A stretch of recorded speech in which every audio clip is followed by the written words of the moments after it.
Good afternoon दोस्तों, नमस्कार। मैं आपका स्वागत करता हूं अपने पढ़ाई लिखाई चैनल पे।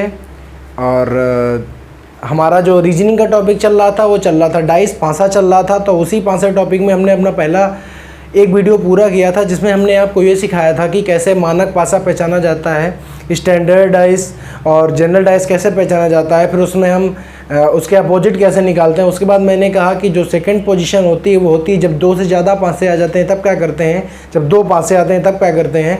उनमें मैंने पढ़ाया था कि जब दोनों पासों में कोई एक पॉइंट, कोई एक नंबर कैसा हो, सेम हो, तब हम उनके अपोजिट कैसे निकालते हैं या विभिन्न प्रकार के जो रिजल्ट होते हैं उनको हम कैसे फाइंड करते हैं। ये चीज़ हमने आपको बताई थी।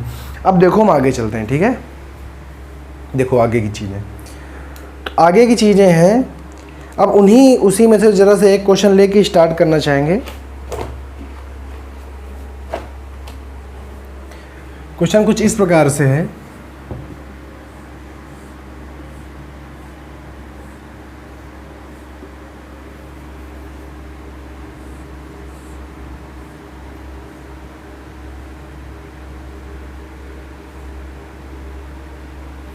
ये है पासा, करे 2, 3 और 4, उसके बाद में 4, 5 और 6, ठीक है।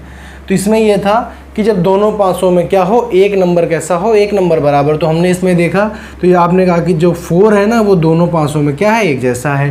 मैंने कहा जब 1 नंबर इज कॉमन, जब एक क्या हो कॉमन हो, तो कॉमन है। तो इसमें कह रहा है तो निचली सतह पर कौन, तो ये है फर्स्ट और ये है second, figure number first, figure number second. तो कह रहा है कि फिगर नंबर फर्स्ट की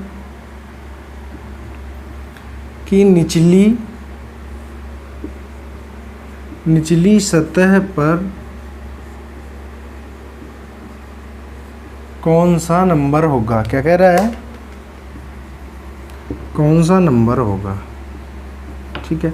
सबसे पहले क्या करना है, सबसे पहले आपने देखा कि नंबर कौन सा कॉमन है और कॉमन नंबर को लिख लिया 4, और 4 हमने क्या किया, लिख लिया। अब मैंने कहा था जहाँ से 4 हो वहाँ से क्लॉक वाइज क्रम में आपको नंबर लिख देने हैं। तो क्लॉक ऐसे ही तो चलती है। तो आपने कहा कि ठीक है सर, 2 और 3 लिख दिए। यहाँ भी क्लॉक वाइज में चलना है, तो क्लॉक वाइज आपने यहाँ पे लिख दिए 5 और 6। मैंने कहा था क्लॉक वाइज क्रम में जब आप लिख लेंगे तो जो वाला जिसके नीचे पड़े वो उसका क्या है, जस्ट अपोजिट है। तो 3 का अपोजिट 6, 2 का अपोजिट 5, तो 4 का अपोजिट कौन होगा, जो कि रिमेनिंग नंबर है। रिमेनिंग नंबर क्या है, तो रिमेनिंग नंबर है 1। तो 4 का अपोजिट क्या हो गया, 1 हो गया। हमें सबके अपोजिट पता चल गया। अब कर रहा है फिगर फर्स्ट की निचली सतह पे, तो फिगर फर्स्ट ये है, इसके निचली सतह, तो इसकी अपर क्या है, 3 है। अब 3 का निचली सतह का मतलब 3 का जस्ट अपोजिट, तो 3 का अपोजिट क्या है, 6। तो इसलिए फर्स्ट की निचली सतह पे क्या नंबर आएगा, नंबर आएगा 6 आएगा। समझ गई बात कि नहीं समझ गई। तो ये है हमारा, इस प्रकार से हमने चालू किया था। और अब हम ये, हालांकि मैं एक बार बता चुका हूँ लेकिन मैंने दोबारा स्टार्ट करने के लिए किया था। और अब हम चलते हैं इसके अगले क्वेश्चन पर, ठीक है। अगले क्वेश्चन देखो कैसे आते हैं। क्वेश्चन की टाइप बताएंगे।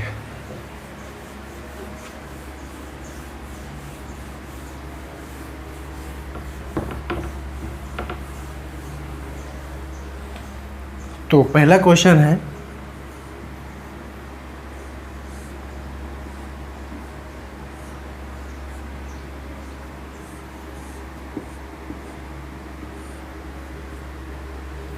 और इसके क्या है, इसमें 4 आपको ऑप्शन देखे आएंगे। अब ऑप्शन कैसे आएंगे ये आपको देखना है, ठीक है।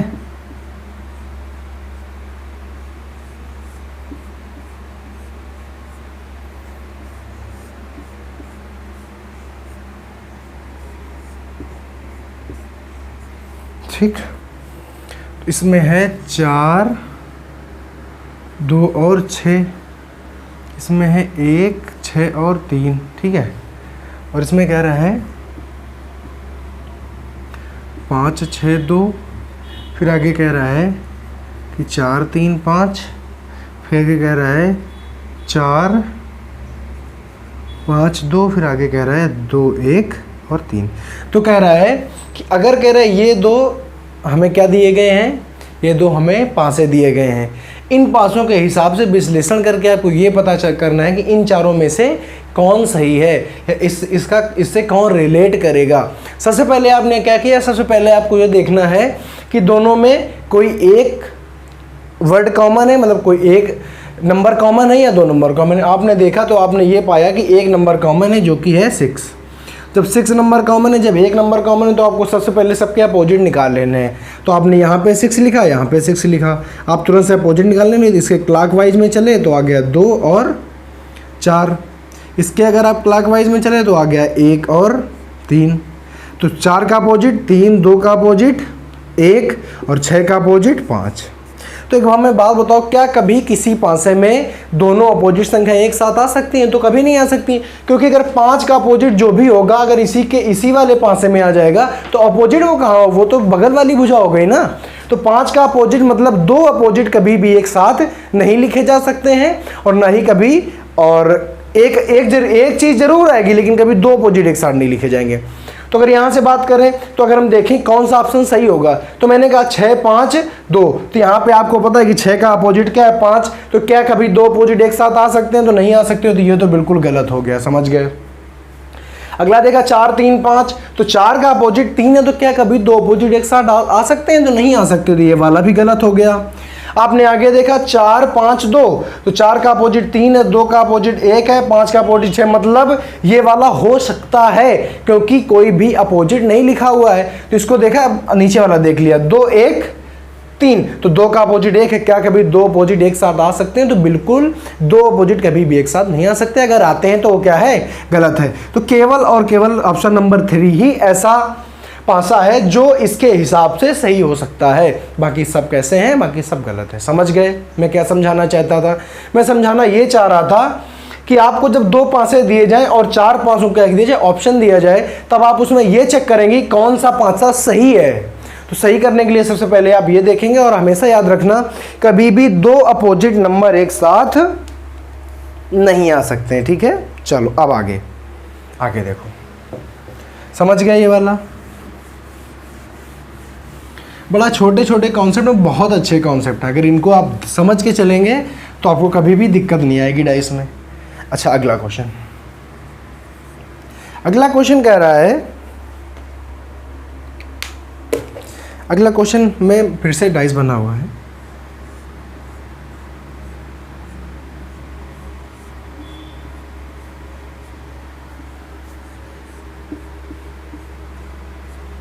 देखो लिखा हुआ 3, 1, 5, 4, 5, 6 और 3, 2 और क्वेश्चन मार्क। अब इसमें बात पूछा गया है कि इस वाले जो क्वेश्चन मार्क है इसमें क्या आएगा। तो इसके लिए आपको 4 आंसर दिए गए हैं, 4, 5, 1 और 2। अब देखो यहाँ पे क्या आएगा, इसको डिसाइड करने के लिए सबसे पहले आप इस पासे को और इस पासे को देखोगे।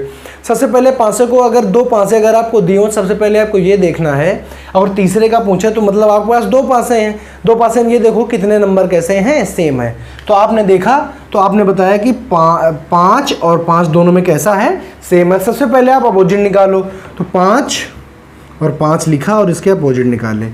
तो कैसे, क्लॉकवाइज 1, 3, यहाँ भी क्लॉकवाइज 6 और 4 अपोजिट आ गए। इसका अपोजिट क्या हो गया, जो नहीं है वो है 2। समझ गया, अपोजिट आ गए। अब क्या बताओ, क्या कभी भी 3 का अपोजिट क्या है, 4, 2 का अपोजिट क्या है, 5। तो क्या कभी 2 अपोजिट एक साथ आ सकते हैं? तो मतलब 3 का अपोजिट अगर 4 है तो 4 तो कभी आएगा नहीं, तो बिल्कुल नहीं आएगा। तो 4 तो कभी आ ही नहीं सकता इस वाले में, क्योंकि 2 अपोजिट एक साथ नहीं होते हैं।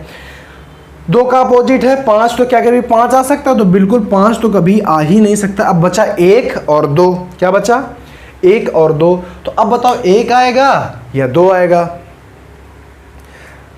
तो 2 तो ऑलरेडी है, तो 2 तो वैसे भी नहीं आना है। तो लास्ट ऑप्शन बचा हमारा 1। तो हमारा इस जगह क्या भरा जाएगा, 1 भरा जाएगा। ध्यान से फिर से एक बार समझ लो, जब भी कभी 3 डाइस दिए जाएं और एक में क्वेश्चन मार्क लगाओ, मतलब तुम्हारे पास अब कितने डाइस हैं, 2 डाइस हैं। जब 2 डाइस हैं तो दोनों डाइस में आप ये चेक करोगे कि कितनी संख्याएं क्या है, कॉमन है। आपने देखा कि एक संख्या कॉमन है, तो आप उससे क्या निकालोगे, उसके अपोजिट निकाल लोगे। समझ गए? आपने जब उसके अपोजिट निकाल लिए तो हमेशा आपको पता है कि 2 अपोजिट एक साथ नहीं आ सकते हैं। तो 3 का अपोजिट काट दो और 2 का अपोजिट काट दो, कट कर दिया। अब बचा तुम्हारे पास दो संख्या है, तो दो तो ऑलरेडी यहाँ पे था, तो दो तो आ नहीं सकता, तो बचा कितना, एक। तो एक ही आ सकता है, क्योंकि एक का अपोजिट है 6, जो कि यहाँ पे कहीं भी दिख नहीं रहा है। समझ गए? ऐसे है ये वाला क्वेश्चन। अब देखो आगे वाला क्वेश्चन। अभी यही जो क्वेश्चन, अभी जब दो संख्या कॉमन करके आएगा तब वो क्वेश्चन बदल जाएगा। तो यहाँ पे जरा सा गौर करना, ये वाला सरल होता है, ठीक है, वो वाला थोड़ा सा कठिन हो जाता है।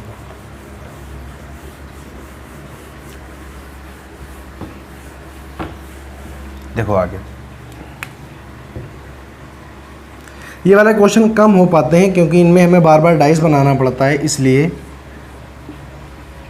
ये वाले क्वेश्चन कम ही हो पाते हैं एक क्लास में, क्योंकि अगर हम डाइस बना के बताएंगे नहीं तो फिर समझ में नहीं आएगा। इसलिए इस चीज़ के लिए क्षमा प्रार्थी हैं, क्योंकि अगर हम ऐसा नहीं करेंगे तो फिर समझ में नहीं आएगा, ठीक है। तो ये मत आप लोग सोचिए कि बहुत ज़्यादा नहीं पढ़ा रहे हैं, थोड़ा सा पढ़ा रहे हैं, टाइम पास नहीं हो रहा है। अगर हम ये यहाँ आपको बना के नहीं बताएंगे तो फिर आपको समझ में नहीं आएगा, ठीक है।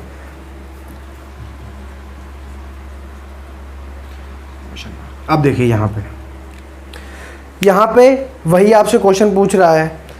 ऑप्शन दिया गया है आपको, पहला ऑप्शन दिया गया है 4, 5, 6 और 1। समझ गए? अब देखो इसमें और इसमें देखो कॉमन क्या है, तो इसमें उसमें देखा तो सभी 6 कॉमन है। जब 6 कॉमन है, मैंने क्या कहा था, जब एक कॉमन हो, अगर एक संख्या कॉमन है तो आप क्या करोगे, सबसे पहले तो क्लॉकवाइज, हमेशा कभी भी टर्म भूलने नहीं है। ये क्या था, क्लॉकवाइज अपोजिट आ गया। तो क्या क्या नहीं हो सकता, यहाँ पे 3 है तो 3 का अपोजिट 1 नहीं हो सकता। समझ गए? तो 1 को कट कर दिया। समझ गए? यहाँ पे 2 है तो 2 का अपोजिट 5 नहीं हो सकता, मतलब 5 को क्या कर दिया, कट कर दिया। अब बचा 4 और बचा 6। क्या बचा, 4 और 6। यहाँ पे अपोजिट कितना है, 4, ठीक है। तो अब एक बात बताइए कि 4 आएगा या 6 आएगा, बताओ बताइए कौन आएगा। तो 4 भी आ सकता है और 6 भी आ सकता है, तो यहाँ पे दोनों आ सकते हैं। तो यहाँ पे हम ये डिसाइड नहीं कर पाएंगे कि 4 आएगा या 6 आएगा। यहाँ पर 4 भी आ सकता है और यहाँ पे 6 भी आ सकता है, और लेकिन दोनों साथ नहीं आएंगे, दोनों साथ को भरना भी नहीं है। तो यहाँ पे 6 भी आ सकता है, 4 भी आ सकता है। तो यहाँ पे क्या है, यहाँ पे ये भी सही है और ये भी सही है। समझ गए? यहाँ पे आप कुछ भी भर सकते हो, या तो यहाँ पर कोई कुछ दे दिया होता, 3 दे दिया, 2 दे दिया होता। अगर दे दिया होता तो हम 1 को कट कर देते और 1 को यहाँ पे भर देते, लेकिन यहाँ पे या तो आप 4 भी भर सकते हैं और आप 6 भी भर सकते हैं, ठीक है। तो यहाँ पे आप डिसाइड नहीं कर सकते, दोनों में से कोई भी सही हो सकता है। समझ गए? चलो आगे चलते हैं। देखिए, अब देखिए, हाँ देखो यहाँ पे डिसाइड हो जाएगा कैसे, ध्यान से समझना। यहाँ पे डिसाइड, अब देखो यहाँ पे आपको पता चला कि 4 भी हो सकता है और 6 भी, कोई भी हो सकता है। तो अब यहाँ पे देख लो आपको करना क्या है, आपको ये देखना है क्या किसी में 2 और 3 है। तो आपने यहाँ पे देखा कि 2 और 3 है, तो अब यहाँ पे आपको ये चेक करना है, इसका टर्म चेक करो कि 2 और 3 कैसे हैं। तो यहाँ पे कैसे, एंटी क्लॉकवाइज है। समझ में आ रही बात, एंटी क्लॉकवाइज है। और यहाँ पे क्या है भाई, 2, 3, 6, तो यहाँ पे 6 भी आ सकता है और यहाँ पे 4 भी आ सकता है। ये वाला देखो, बड़ा गौर करना, क्योंकि यहाँ पे डिसाइड होता है, ठीक है। यहाँ पे भाई 6 भी तो भर सकते हैं, क्योंकि वही तो है 3, 2, 6, तो 3, 2, 6 नहीं कर सकते हैं। तो यहाँ पे आपको करना ये है, आप ये देखो कि 2 और 3 कैसे हैं। तो यहाँ पे आपने देखा कि एंटी क्लॉकवाइज है, लेकिन अगर यहाँ पे देखा तो पता चला कि क्लॉकवाइज है। और अगर यहाँ और यहाँ ये एंटी क्लॉकवाइज और ये क्लॉकवाइज अगर अपोजिट होगा तो ये चीज़ नहीं आएगी, कितना आ जाएगा, 4 आ जाएगा। लेकिन अगर मैंने यहीं पे अगर ऐसे लिख दिया होता, समझो मेरी बात, अगर मैंने यहीं पे ऐसे लिख दिया होता 2, 3 और क्वेश्चन मार्क, समझ रहे हो। तो अब यहाँ पे देखते हैं कि यहाँ पे फिर से ये हो गया कि 4 भरा जाए या 6 भरा जाए, दोनों में से कोई भी भरा जा सकता है। तो अब यहाँ पे जब आप चेक करते, आपने देखा कि 3 और 2 कैसे एंटी क्लॉकवाइज है, यहाँ भी देखा 3 और 2 कैसे एंटी क्लॉकवाइज है। भाई एक तरफ से चलना, या 3 से 2 की तरफ चल लो या 2 से 3 की तरफ चल लो। तुमने देखा ये भी एंटी क्लॉकवाइज, ये भी, जब दोनों बराबर होंगे तो अब यहाँ पे क्या भरा जाएगा, 6 भरा जाएगा। बात समझ गए? तो 6 और 4 भरने का, मतलब जब 2 चीज़ें आ जाए तो भरने का क्या है, तो आपको ये देखना है कि ये दो जो अंक लिखे हुए हैं वो इनमें कहीं ना कहीं लाई कर रहे होंगे, और जब लाई कर रहे होंगे तो आपको ये चेक करना है कि इनका ऑर्डर कैसा है, क्लॉकवाइज है या एंटी क्लॉकवाइज है। अगर सेम ऑर्डर मिलेगा तो वही चीज़ भर दी जाएगी, और अगर डिफरेंट ऑर्डर मिलेगा तो दूसरी चीज़ आपको भरनी पड़ेगी। ठीक है, इसी का एक दूसरा क्वेश्चन कराते हैं, ध्यान से समझिएगा, इसमें आपको पूरा समझ में आ जाएगा, ध्यान से समझना।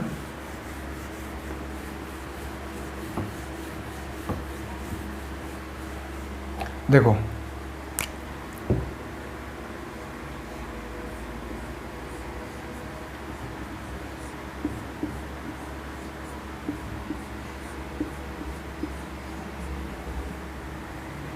यहाँ है ए बी ई, ठीक है, कोई भी हो सकता है, 1 2 3 भी हो सकता है, ए बी सी डी भी हो, समझ गए। बस होंगे कितने, 6, मतलब ए टू एफ, ठीक है, उसके ऊपर नहीं जाएगा। फिर हो सकता है ई सी एफ, फिर आगे लिखा है ए बी और क्वेश्चन मार्क, समझ गए। अब देखो, अब यहाँ पे अगर बात करें तो यहाँ पे ऑप्शन है सी डी ई और एफ, ठीक। फिर से वही देखा, इसमें और इसमें क्या एक जैसा है, तो यहाँ ई और ई कैसा है, एक जैसा है। यहाँ पे लिखा ई और यहाँ भी लिखा ई, दोनों जगह ई लिखा, वही सेम चीज़। कैसा, क्लॉकवाइज, चलो क्लॉकवाइज चले तो ए और बी, यहाँ पे भी क्लॉकवाइज तो सी और एफ, समझ गए, अपोजिट समझ गए। तो अब यहाँ पे बताओ ए का अपोजिट क्या है, तो ए का अपोजिट है सी, तो सी तो हो नहीं सकता, सी पहले कट गया, ठीक है। बी का अपोजिट क्या है, बी का अपोजिट है एफ, तो एफ तो हो नहीं सकता, एफ पहले ही कट गया। अब देखो बचा डी और बचा ई, दोनों में से कोई भी हो सकता है।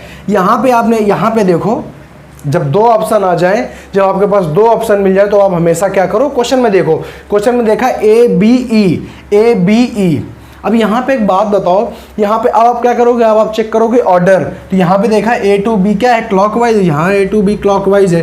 जब दोनों के ऑर्डर कैसे एक जैसे हैं तो जो यहाँ पे भरा है वही यहाँ पे भर जाएगा, आंसर आ जाएगा ई। क्या आ जाएगा, अगर आपने अभी यहीं पे अगर ये चीज़ लिखी होती बी ए क्वेश्चन मार्क, तो यहाँ पे ऑर्डर चेक करते इसका, यहाँ पे आपने देखा बी टू ए कैसा है, क्लॉकवाइज, यहाँ टू बी टू ए कैसा, एंटी क्लॉकवाइज, उल्टा है, मतलब ई नहीं आएगा, तो बचा क्या, ई नहीं आएगा, तो बचा आपका डी, तो डी आपका सही आंसर हो जाएगा। समझ गए या नहीं समझ गए।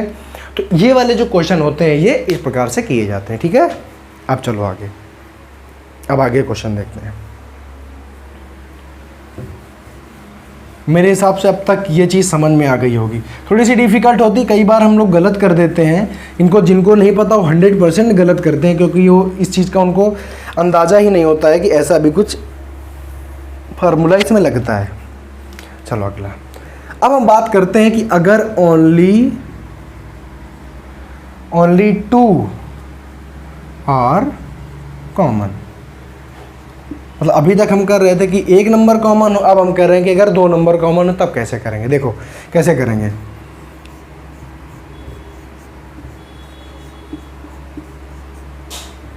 ठीक है, 3 2 4, ठीक है। तो इसमें पूछ रहा है कि अपोजिट टू ईच अदर। अब देखो यहाँ पे तुमको क्या करना है, यहाँ पे कैसे देखना है, यहाँ पे कुछ भी पूछा गया, मान लो पूछ लिया गया कि अपोजिट टू 4 क्या होगा, पूछ लिया गया। अब आपको करना क्या है, सबसे पहले ये देखा करो, जब भी कभी 2 डाइस मिले सबसे पहले ये देखो कि उसमें कितने कॉमन है। जिसमें देखा 2 और 3 कितने कॉमन है, सब्जी 2 कॉमन है। जब 2 आपको कॉमन मिल जाएगा तो जो दोनों में बची हुई संख्या हुई वो एक दूसरे क्या हो जाएगी, अपोजिट हो जाएगी। यहाँ पे बचा 4 और यहाँ पे बचा 6, तो जो 6 और 4 है वो क्या हो जाएंगे, अपोजिट टू ईच अदर। मेरी बात, इतनी बात समझ में आई कि नहीं आई।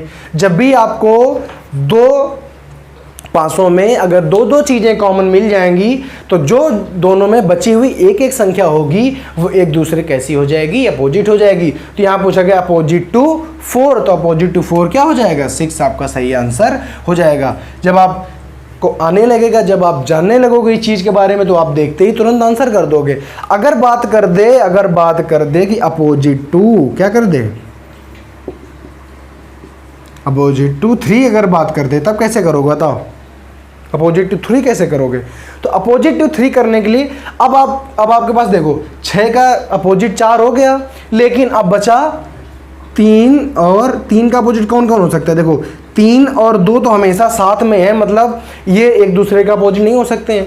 देखो जितनी संख्याएं डिस्प्ले हुआ करती हैं वो कभी भी एक दूसरे के अपोजिट हो ही नहीं सकती। जैसे 6, 2, 3 ये कभी एक दूसरे का अपोजिट नहीं हो सकते, ऐसे ही 3, 2 और 4 ये कभी एक दूसरे का अपोजिट नहीं हो सकते। इसीलिए देखो 6 का अपोजिट 4 है, ना कि इन मतलब जो जैसे ये इसके साथ में 4 के साथ में 3, 2 है, तो 4 कभी 3, 2 का अपोजिट हो ही नहीं सकता है, क्योंकि ये एक साथ में डिस्प्ले हो रहे हैं। समझ गए? तो अगर यहाँ पे बात करें तो 2 और 3 का अपोजिट क्या हो सकता है? या तो सर जी 1 हो सकता है और या तो 5 हो सकता है। समझ गए? तो 2 ही ऐसी पॉसिबिलिटी हैं, और इनमें आप कुछ भी तय करके नहीं बता सकते हो कि 2 का अपोजिट 1 होगा और 3 का अपोजिट 5 होगा। समझ गए? ना तो यहाँ पे स्टैंडर्ड और यहाँ पर जनरल डाइस का कोई भी फार्मूला यहाँ पे काम नहीं करता, वो सिर्फ उसके लिए काम करता है। समझ गए? नहीं समझ गए? तो यहाँ पे आप एग्जैक्टली इसका तो अपोजिट बता सकते हो जो संख्या बच गई है, लेकिन जो नहीं बची उसका अपोजिट आप नहीं बता सकते हो। समझ गए कि नहीं समझ गए? मेरे हिसाब से समझ गए होगे। चलो अब देखो आगे, हटा दें।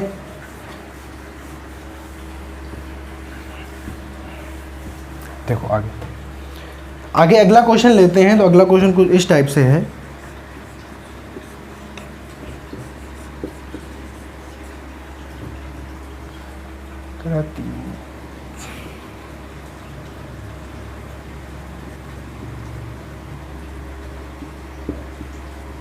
तो कह रहा है कि अपोजिट टू 5 क्या पूछ रहा है?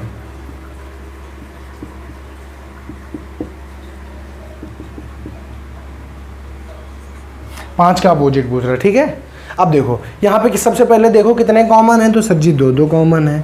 कॉमन है या नहीं है? तो आपको पता चल गया कि सर जी 4 का अपोजिट 1 तो डायरेक्टली हो गया। ये दोनों एक दूसरे कैसे हो गए? तो एक दूसरे को हो गए अपोजिट।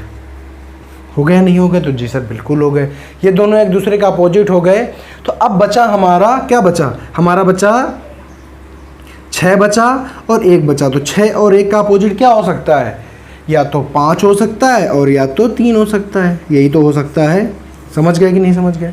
तो अगर हम 5 का अपोजिट पूछें तो या तो आप कहेंगे या तो सर जी 6 हो सकता है और या तो फिर 1 हो सकता है। यही तो हो सकता है भाई। इसके अपोजिट अगर ये हो सकते हैं तो इसके अपोजिट ये हो सकते हैं।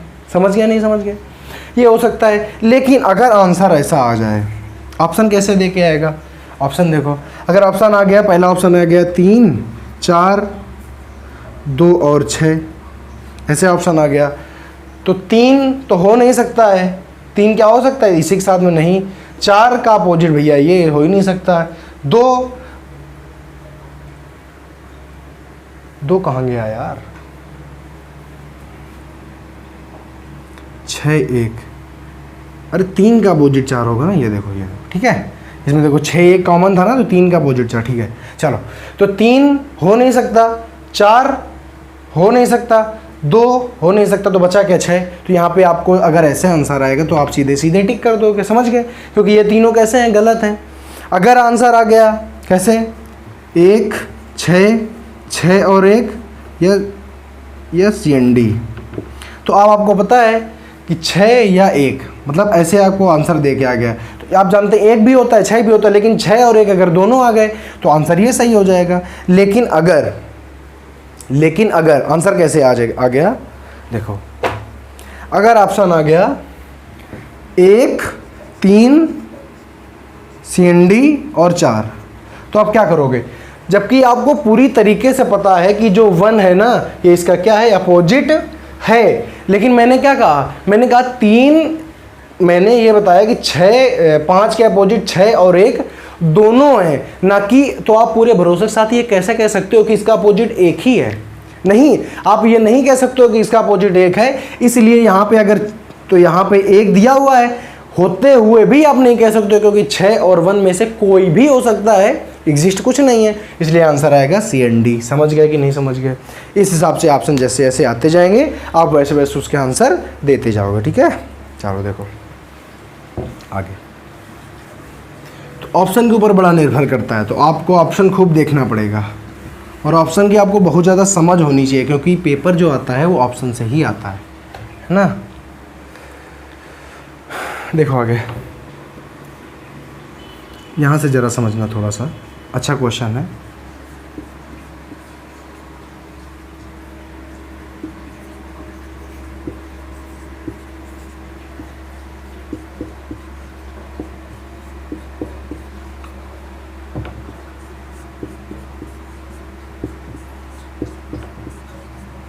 ठीक, कराया 3 2 6।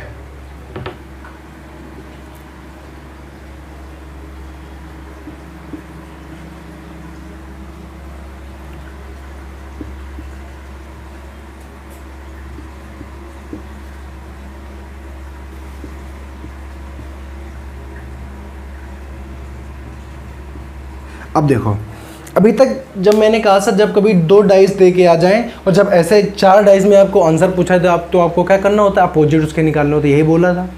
लेकिन यहाँ पे देखो, अब सबसे पहले आपने देखा तो आपने कहा कि सर जी 2 2 कैसे, 2 नंबर कैसे यहाँ आपस में बराबर है, तो आपको ये पता चल गया कि सर जी 2 का अपोजिट सर 1 हो जाएगा, और बाकी सर जो बचे 6 और 3 इसका अपोजिट हो सकता है 5 और 4, यही तो है, यही है। पता चल गया यहाँ से, इतनी चीज़ें आपको क्लियर हो गई होंगी अब तक, मेरे हिसाब से अब तक इतनी चीज़ें तो आपको आ ही गई होंगी इसमें। पर अब देखो, अभी यहाँ पे देखना, पहला जैसे है तो पहला लिखा है 2 और 3, तो 2 का अपोजिट 1 है, क्या कभी एक साथ आएंगे, तो कभी नहीं आएंगे, तो कट गया।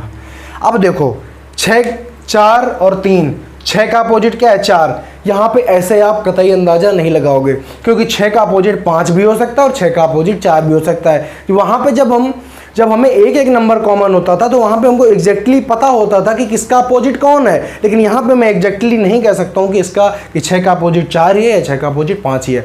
अब आप क्या करोगे, तो अब आप इस पे निर्भर हो जाओगे, क्योंकि ये तो पता है ना कि 2 का अपोजिट एग्जैक्टली कौन है, 2 का अपोजिट एग्जैक्टली 1 है, तो मतलब 2 और 1 एक साथ नहीं आ सकते, लेकिन अकेले आएंगे। तो इसमें एक चलता है, कोई भी 2 अपोजिट नंबर एक साथ नहीं दिख सकते और एक साथ छिप भी नहीं सकते। मतलब जितने इसमें आपको डाइस दिए गए हैं, इनमें हर एक डाइस में 2 या 1 एक साथ नहीं होने चाहिए और 1 होना भी चाहिए, समझ रहे हो। तो यहाँ पे क्या है कि यहाँ पे 2 या 1 में से कोई है, गलत हो गया। क्या 2 या 1 में से कोई है, गलत हो गया। 2 या 1 में से कोई 1 है, तो जी सर बिल्कुल 2 है। अब यहाँ से समझो, जब भी कभी बड़े बड़े ध्यान से समझना है मेरी बात, बहुत ही इंपॉर्टेंट मैं बात ये बता रहा हूँ। अगर ये चीज़ आपको समझ में आ गई तो आप इसमें कभी भी आपको दिक्कत नहीं होगी पहचानने में। जब भी कभी 2 डाइस दे के उनके 4 डाइस के आ जाएं, आंसर आ जाएं, ठीक है, और आपसे कहे कि बताइए कौन सा आंसर सही है, तो अब आप कहाँ, सबसे पहले आप अपोजिट निकालोगे, तो आपको जो बचेगा उसका अपोजिट तो पता चल गया, लेकिन क्या इनका अपोजिट आप एग्जैक्टली निकाल पाओगे, तो जी नहीं, कभी नहीं निकाल पाओगे। जब आपके पास एग्जैक्टली अपोजिट नहीं है तो आपको करना क्या है कि जो अपोजिट आपके पास पता है, तो आपको ये एग्जैक्टली पता है कि 2 का अपोजिट 1 होता है, ठीक है, और होगा इसमें भी होगा। तो अब आप इस ऑप्शन में वो चीज़ जोड़ोगे, तो मैं आपको बड़ी अच्छी चीज़ बताता हूँ, आप पीछे भी जान चुके हो कि कभी भी 2 अपोजिट एक साथ नहीं आ सकते हैं, बिल्कुल नहीं आ सकते हैं। तो 2 अपोजिट एक साथ आए तो ये तो पहले से कट हो गया। और इसमें विचार क्यों नहीं करोगे, क्योंकि 6 का अपोजिट होता है, 6 का अपोजिट 4 हो सकता है, 5 हो सकता है, तो यहाँ पे क्या विश्वास से कह सकते हो, नहीं। तो आपको इसमें इतना करना है कि जो अपोजिट आपके पास पता है ये एक साथ आने भी ना पाए, मतलब एक साथ दोनों ना आने पाए, और एक आना भी चाहिए। तो यहाँ पे आपने देखा कि एक साथ आ रहा है तो गलत हो गया, और इसमें तो आ ही नहीं रहे, तो ये देखा करो कि एक किसमें आ रहा है।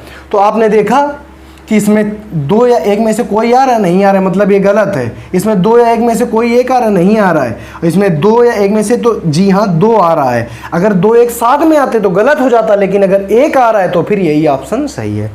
अब तक मेरे हिसाब से मेरी ये बात आप तक डिलीवर हो गई होगी, और इसी के साथ हम आगे यही वाले क्वेश्चन आगे और चलाएंगे। बहुत अच्छे अच्छे कॉन्सेप्ट चलाएंगे, सरल कॉन्सेप्ट हैं, अच्छे हैं। और जैसा कि मैंने कहा है कि हम 10th तक की मैथ फिजिक्स सारी क्लासेस चला रहे हैं। उस चैनल का नाम है बिकम टॉपर। तो उसमें भी आप अपने छोटे भाई बहनों को अपने इष्ट मित्रों के भाई बहनों को बताएं कि ऐसी भी कोई क्लास चल रही है जो कि बहुत ही बच्चों की हेल्प कर रही है। हम निःशुल्क हेल्प करते हैं, आप जानते हैं। कोई अभी हमारा पेड कोर्स नहीं लॉन्च हुआ है। और इसी के साथ में आप भी पढ़िए और अपने छोटे भाई बहनों को भी आगे ले जाइए, उनकी भी सफलता सुनिश्चित करिए। तब तक के लिए मस्त रहिए, खुश रहिए, हंसते रहिए, मुस्कुराते रहिए। नमस्कार, जय हिंद।